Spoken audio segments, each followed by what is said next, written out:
no livro de Josué, no capítulo de número 3. Tenho meditado nesse livro esses dias.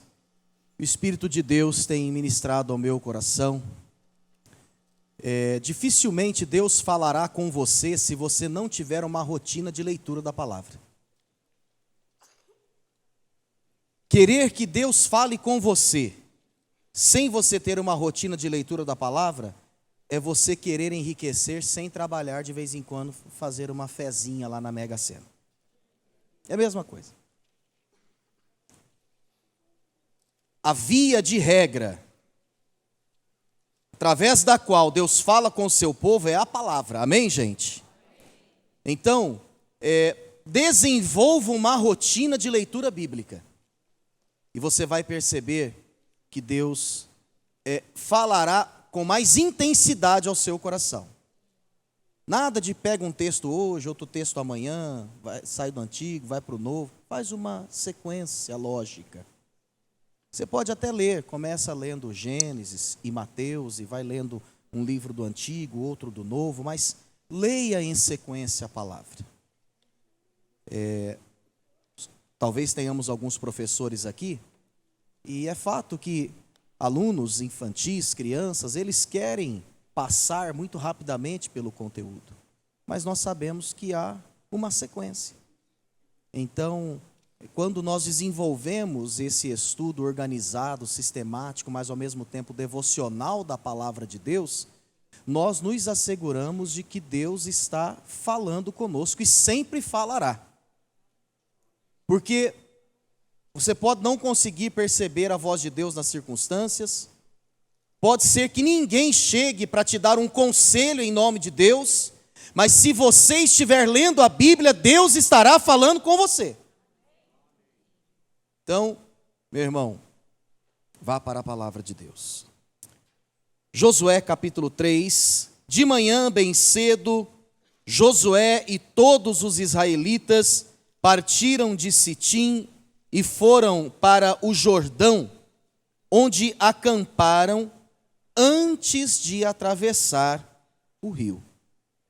3 dias depois, os oficiais percorreram o acampamento e deram esta ordem ao povo: quando virem a arca da aliança do Senhor, o seu Deus, e os sacerdotes levitas carregando a arca, saiam de suas posições e sigam-na.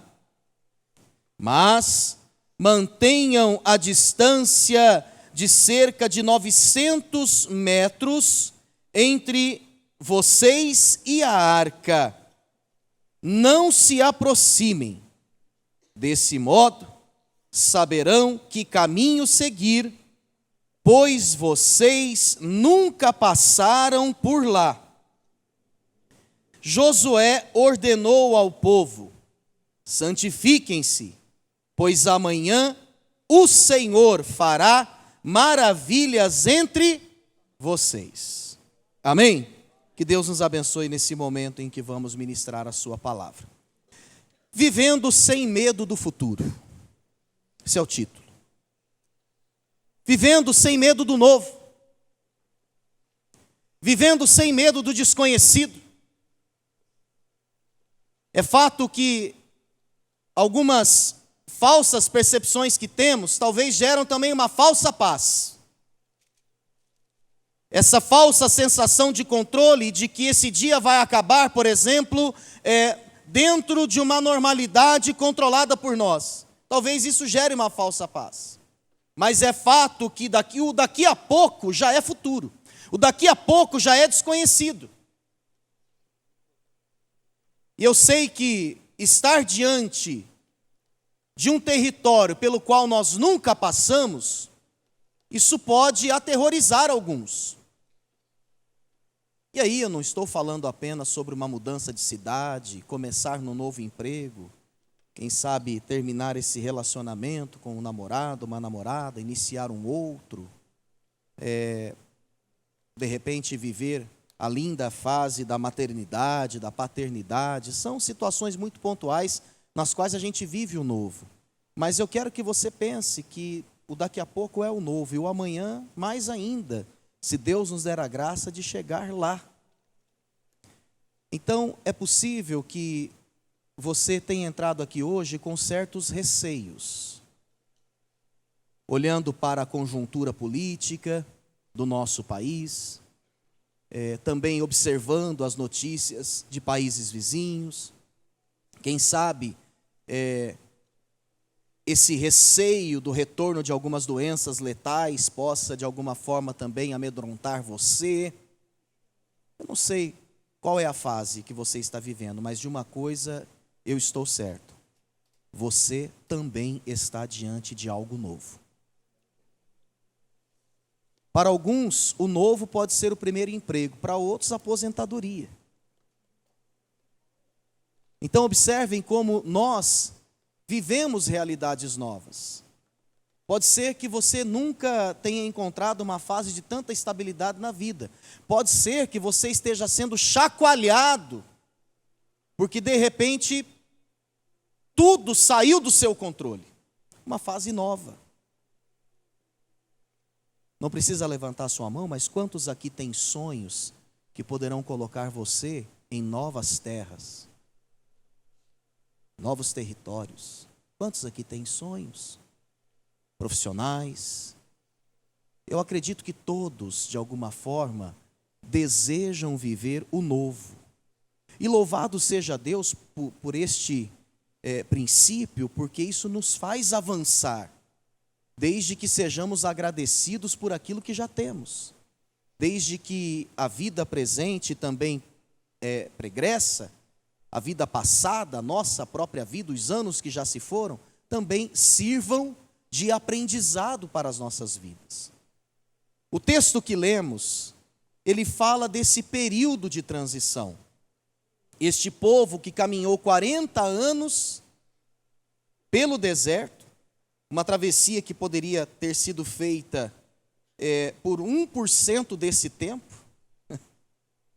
mas devido à dureza do coração deste povo, o Senhor permitiu que ele ficasse então 40 anos ali, naquela condição. Mas agora, o que eles mais sonhavam, o alvo do desejo dessa nação estava ali bem diante deles. E Deus estava ministrando o coração desses filhos e filhas, ensinando essas pessoas a de fato viverem esse novo. Porque, irmãos, nós não estamos preparados para o novo quando o novo ele é alvo da nossa idolatria. Quando você quer mais o novo do que Deus. Quando você valoriza mais o que você não tem do que o que você tem. Idolatria do novo. Essa tratativa desconfigurada com o novo é pecado. Por mais que você esteja vivendo perrengues, agradeça a Deus, coloque as coisas no seu devido lugar e jamais negocie princípios ou inverta prioridades. Porque este povo buscou isso, alguns que nasceram no deserto e foram esses que herdaram a terra. Gente, toda a vida deles foi uma vida em busca da terra prometida. Mas agora esse povo estava começando a aprender como essa terra poderia ser não só alvo de bênção, mas também de encorajamento. Como essa terra não poderia e não deveria se transformar numa terra de maldição, se era uma terra da promessa e de bênção. Talvez você também sonhou algumas coisas e você está prestes a vivê-las. E aí, como essa situação está batendo à sua porta, você está com certo receio. Poxa, isso foi o que eu sempre quis, agora chegou e eu não estou conseguindo lidar com isso.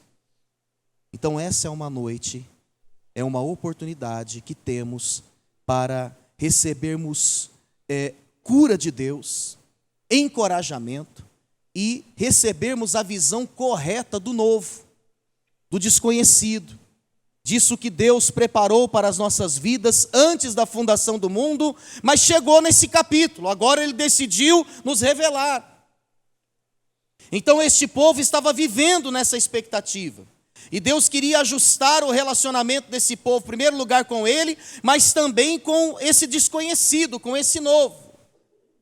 Amados, para vivermos libertos do medo do futuro, do desconhecido e do novo, nós precisamos ter iniciativa, mas sem precipitação. Não retroceda diante do novo, não seja dominada pelo medo diante do novo, mas também não seja precipitado. A exemplo daquele animal, o predador, ele fica ali à espreita da sua presa. Ele espera, mas no momento final, quando ele deveria esperar mais um pouco, ele é afoito e a presa então escapa pela sua precipitação. Então, quando nós olhamos para essa história, nós vemos que Josué ele começa a cumprir de imediato as ordens de Deus, mas sem precipitação. Quando olhamos, por exemplo, para o capítulo 1, Josué ele começa a dar ordens a este povo. Mas depois ele envia espias para observarem a terra. Depois ele chega diante do Jordão com aquela nação e eles não passam ainda pelo rio. Eles ali repousam, eles ainda ficam alguns dias naquele lugar. Isso mostra para nós que não é porque temos uma ordem expressa de Deus ou uma promessa latente que a gente vai sair por aí fazendo e acontecendo do jeito que a gente quer. Lembro do pastor Marcos Gregório, do Ministério Apacentar de Nova Iguaçu, quando a música Deus de Aliança, Deus de Promessas foi lançada, veio com ela uma mensagem desse pastor dizendo assim: toda promessa passa pelo teste do tempo. Então, não sejamos precipitados, afoitos. Ter iniciativa é uma coisa, ser afoito é outra. Eu sei que tem pessoas que têm tanta iniciativa que elas passam a carroça na frente dos bois. Tem pessoas que são tão ousadas que elas se tornam inconsequentes. Eu sei disso. Elas não agem em fé, elas agem na loucura. Elas só veem lá o produto, não conseguem enxergar o processo. Não respeitam o processo. Não respeitam o tempo. Então, para que você viva em paz com o desconhecido, com o novo, com o futuro, continue tendo iniciativas, mas respeite o time de Deus, o tempo de Deus. E aquela coisa, né, meu irmão? Se você já esperou até aqui, o que custa esperar mais um pouquinho? Se essa for a vontade de Deus. A espera não pode matar a esperança. Não coloque tudo a perder por mais um pouquinho de espera. Não negocie princípios. A pressa nos faz negociar princípios, nos faz queimar etapas, mas também nos faz perder a bênção, também nos faz perder a aprovação de Deus. O detalhe é que a gente está diante do novo, a gente quer logo experimentar, mas Deus fala: calma, o que é teu, ninguém vai tirar. Mas aí a gente vai adiantando os processos. É o cara que quer o dinheiro, mas não quer o emprego. Ele quer o sexo, mas não quer o relacionamento. Você entende isso? São pessoas que queimam etapa e perdem a oportunidade de viver a bênção de Deus no novo tempo. Por quê? Porque se precipitam. Eu quero falar um pouquinho sobre a precipitação no julgar. Nós somos precipitados nos julgamentos.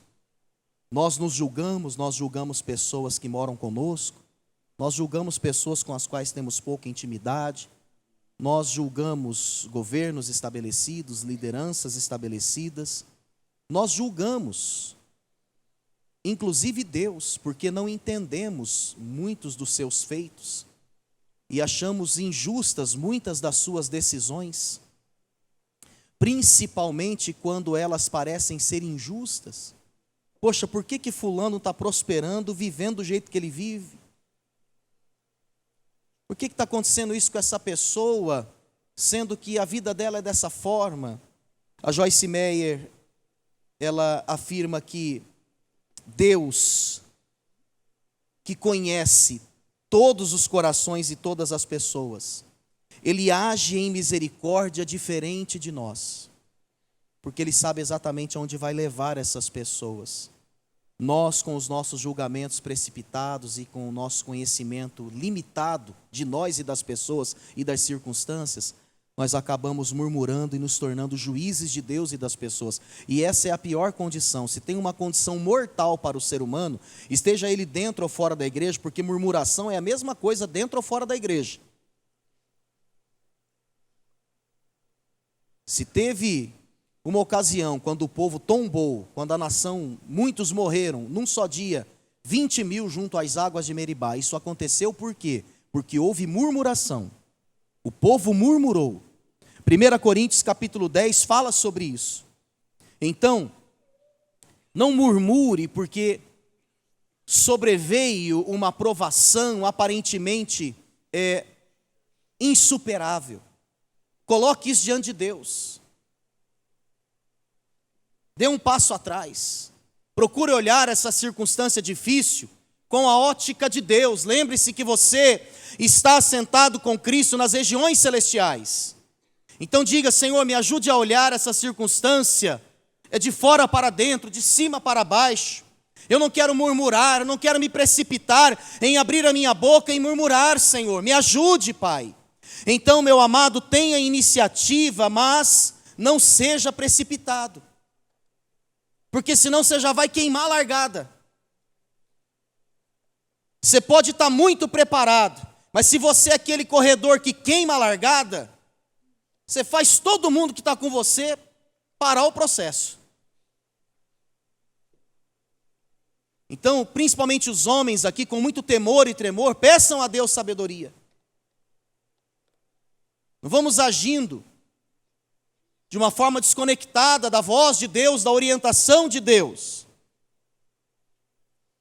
1 Coríntios capítulo 4, verso 5 diz: portanto, nada julgueis antes do tempo, até que venha o Senhor, o qual não somente trará à plena luz as coisas ocultas das trevas, mas também manifestará os desígnios dos corações. E então cada um receberá o seu louvor da parte de Deus. Principalmente quando nós falamos de pessoas, nós temos que dar um tempo para que o Espírito de Deus revele os desígnios do coração dessas pessoas. Você não vai conhecer coração no primeiro encontro, na primeira semana, no primeiro mês. Esquece, irmão. Irmã, tem um tempo. Então vai devagar.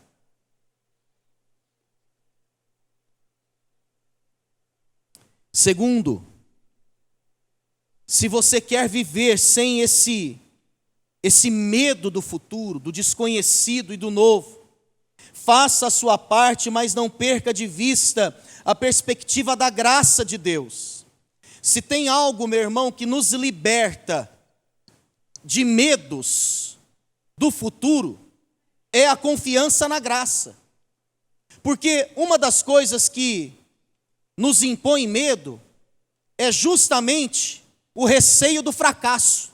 E se eu fracassar? E se eu não conseguir? E se a minha performance não for suficiente?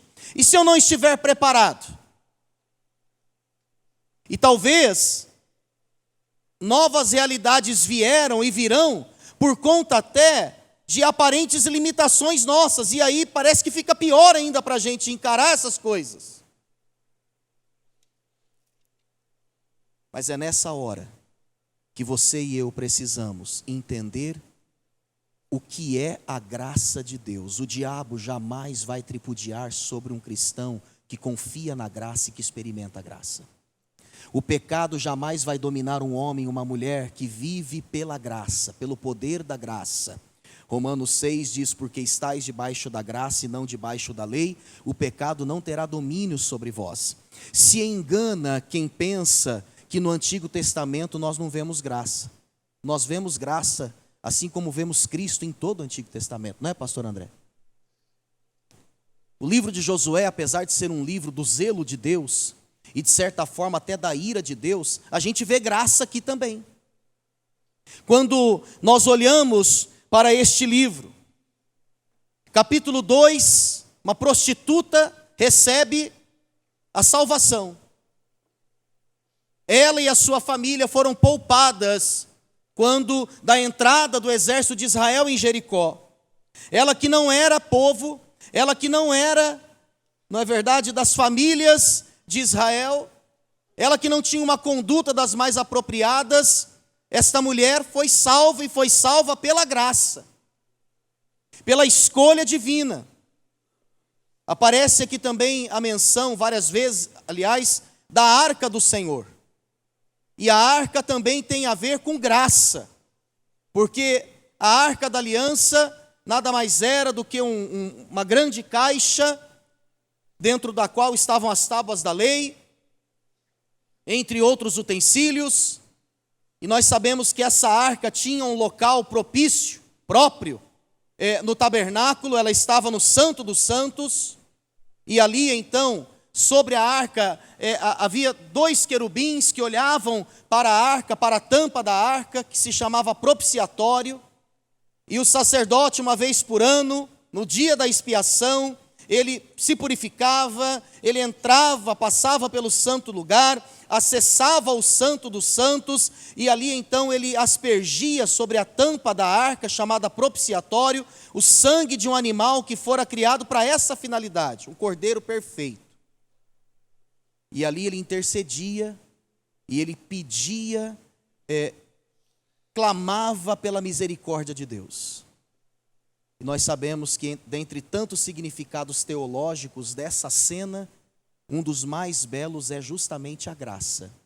Os querubins olhando para a arca representam o olhar de Deus. Sobre a tampa da arca há o sangue que foi aspergido. E dentro da arca as tábuas da lei, representando o homem e a sua incapacidade de praticar as leis divinas, não for a misericórdia de Deus. Se Deus olhasse para nós sem os óculos do sangue, sem o viés do sangue, nós seríamos fulminados no mesmo momento. É por isso que entre nós e o olhar de Deus há o sangue. Hebreus vai dizer que sem derramamento de sangue não há remissão de pecados. Hebreus, ou melhor, Apocalipse também vai afirmar: eles, pois, o venceram pelo sangue do Cordeiro e pela palavra do testemunho que deram, e mesmo em face da morte não amaram as suas próprias vidas. Então, meu irmão, tenha iniciativa, mas lembre-se que Deus ele vai agir além das suas competências. Faça o seu melhor, mas não confie só no seu melhor. Confie muito mais naquilo que Deus fará, até mesmo além das suas competências, além das suas percepções. Você não tem que ter medo do novo, você não tem que ter medo do futuro, não é porque você está totalmente preparado ou preparada para ele. É porque você aprendeu a depender de Deus e da sua graça. E você sabe, sim, eu vou fazer o meu melhor, mas se eu não conseguir, ó Deus, esse nível de competência, a tua graça falará mais alto. Esse texto de Josué, ele também fala sobre a graça no capítulo 5. Quando Josué, então, acostumado a marchar, acostumado a guerrear, ele recebe a ordem para tirar as sandálias dos pés. Como que dizendo, Deus dizendo a ele: Josué, agora não é hora de batalhar, agora você não vai empunhar armas, agora você vai descansar. Eu acho que não tem uma condição mais frágil num exército do que você estar descalço. Naquele momento, Josué estava aprendendo que o novo viria. Ele deveria estar preparado, mas no final das contas, o nosso sucesso não é sobre o que nós podemos fazer, mas é sobre aquilo que ele já fez na cruz do Calvário. Então, se você iniciar um casamento na dependência da graça, se você iniciar um emprego na dependência da graça, se Deus te der uma orientação para você mudar de uma condição, de casa, de cidade, se você o fizer na dependência da graça de Deus, você pode ter certeza que o medo não irá te dominar. Mas quanto mais você invocar, quanto mais você trouxer à tona as suas competências e confiar nelas, pior poderá ser o tombo. E eu não estou dizendo que você não tem que confiar no que Deus plantou em você. Mas lembre-se de confiar de uma forma incomparável na graça de Deus. Você tem medo do novo? Nesse texto há uma orientação. O verso 4, se você está com a sua Bíblia aberta, ele diz assim: mas mantenham a distância de cerca de 900 metros entre vocês e a arca. Não se aproximem. Desse modo, saberão que caminho seguir, pois vocês nunca passaram por lá. Quem entrou aqui com decisões importantes para serem tomadas? Levante a mão, só para eu saber. Tem várias pessoas. Recebe essa palavra, meu irmão. Porque essa é uma palavra de direção para a sua vida. Veja qual foi a ordem.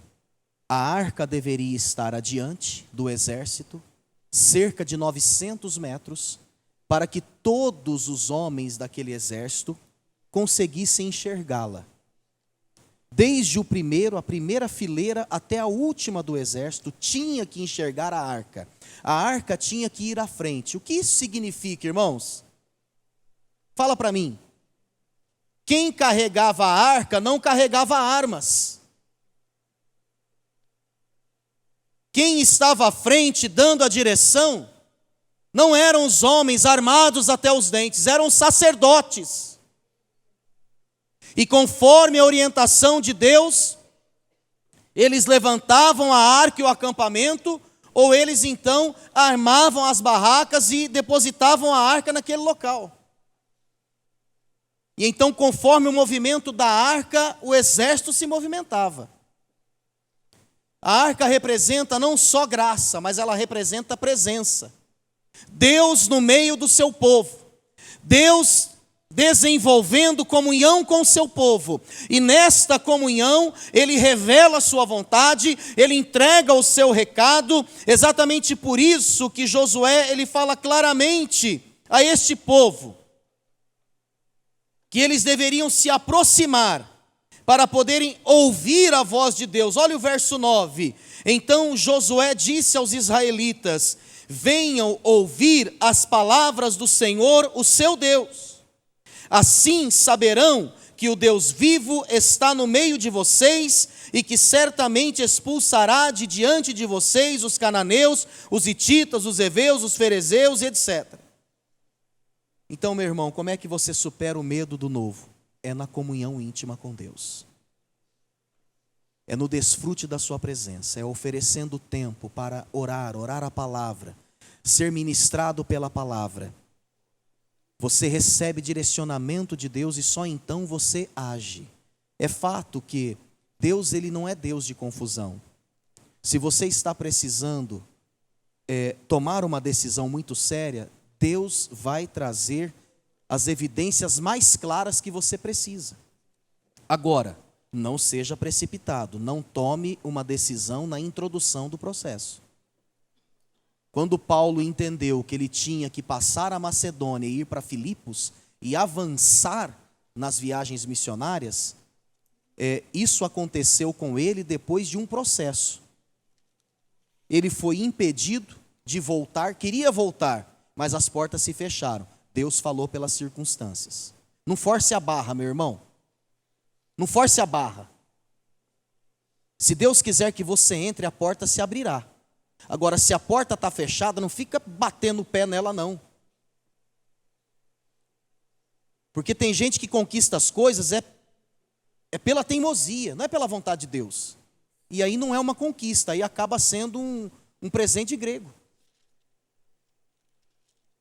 Não foi Deus que entregou. Você se movimentou, fez das tripas o coração, usou a influência econômica, os relacionamentos, fez e desfez. Então, veja que quando Deus quer trazer a direção, meu irmão, a porta se abre. Não significa que você não tem que se movimentar e ir até ela, é fato. Você pode dizer, pois é, pastor, o Jordão só abriu quando Os sacerdotes, eles colocaram lá a primeira planta do pé. É verdade. Eles agiram em fé. Mas eles agiram em fé, não uma fé louca, imprudente, mas eles tinham convicção de que cada passo ali era a vontade absoluta de Deus. Uma vez, eu quero já ir partindo aqui para o encerramento, chamo a equipe de música. Eu ouvi uma ilustração sobre como perceber a vontade de Deus. Então essa ilustração vem da marinha, vem dos mares. Quando um marinheiro ele precisa se nortear em mar aberto, e ele não consegue mais operar pelos instrumentos, e muitas vezes Deus tira as nossas estabilidades e os nossos instrumentos para que a gente ganhe mais dependência dele, amém, gente? Então esse marinheiro, ele começa a observar as luzes que estão no horizonte. E se ele enxerga apenas uma luz, ao contrário do que você poderia pensar, ele não vai na direção dessa única luz. Ele não muda a rota da embarcação porque uma luz acendeu. Tem gente que nenhuma acendeu, já está mudando. Já está virando a casaca. Pela raiva, pela birra. Vai decidir na raiva para você ver. Vai decidir na birra para você ver. O que está ruim, pode piorar. Então o marinheiro, ele espera até que apareçam no horizonte várias luzes. Uma luz apenas indica um banco de areia no meio do mar. Ele não pode ir, ele vai se chocar, vai quebrar o casco do navio.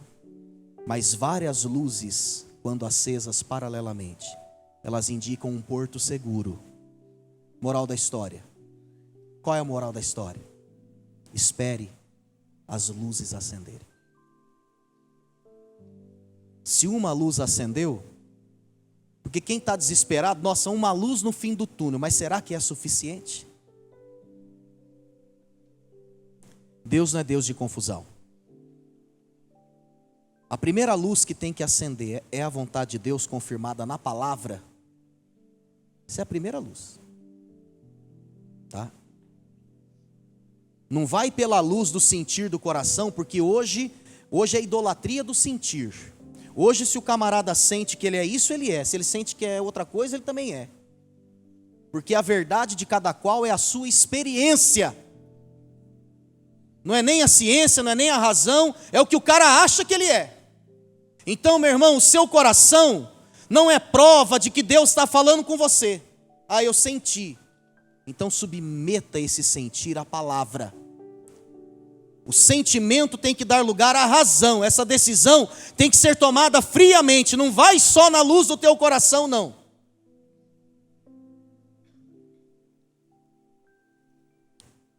Essa luz do coração, quando ela acende sozinha, é pior que aquela luz, entendeu? As luzes, eu me lembrei agora, pastor André, daquela música que você cantava na juventude antes da conversão. Da boate azul. A luz do coração é pior que essa. Pior. Ela vai levar você para uma realidade bem complexa. Você começou a sentir, você é um homem de Deus, uma mulher de Deus. Não é demonizar o que você está sentindo, porque Deus também fala pela emoção, amém? Mas o que você não pode é decidir só pelo sentir. O sentir, ok, agora espere outras luzes acenderem. E se for de Deus, vai acender, meu irmão. Se tiver 10 luzes nesse cais, Deus vai acender as 10 para você. Você crê nisso ou não? Quantas luzes já acenderam para você tomar essa decisão que você quer? As pessoas que te amam, teu marido, tua esposa, teus filhos, estão com você? Você que não é casado, qual a opinião dos teus pais, daqueles que velam pela tua alma sobre isso? Os teus líderes espirituais, são luzes, são luzes. Queira você ou não, você precisa ouvir essas pessoas. E quando é de Deus, pode ser improvável, mas Deus vai convencer os corações. Se é de Deus, Deus não vai falar só com você, vai falar com a tua esposa também. Se é de Deus, Deus vai falar com seus filhos também. Então, hoje Deus está trazendo direção para você. E talvez, para a maioria, Ele está dizendo assim: ei, pera. Um passo atrás, antes de avançar. O rio está aí, você já sabe que você vai cruzar. Você já sabe que você vai conquistar a terra. Mas não é para passar hoje, espera um pouco. A arca à frente representa o Senhor à frente. A comunhão preciosa. Quando um povo para ouvir a voz de Deus. E por isso não se arrepende. E por isso a terra da promessa é bênção. Por isso, não queima na largada. Pelo contrário, aproveita as benesses da terra. Você já esperou até agora? Vale a pena esperar mais um pouco. Você vai ver quando esse rio se abrir. Você vai ver quando você chegar do outro lado. As coisas vão ficar mais fáceis. Você vai cantar, adorar e as muralhas vão cair. Agora, se você não estiver na vontade de Deus, irmão, você pode descer a picareta nesse muro aí que não vai fazer Você pode ficar o dia inteiro batendo contra esse muro. Não vai cair.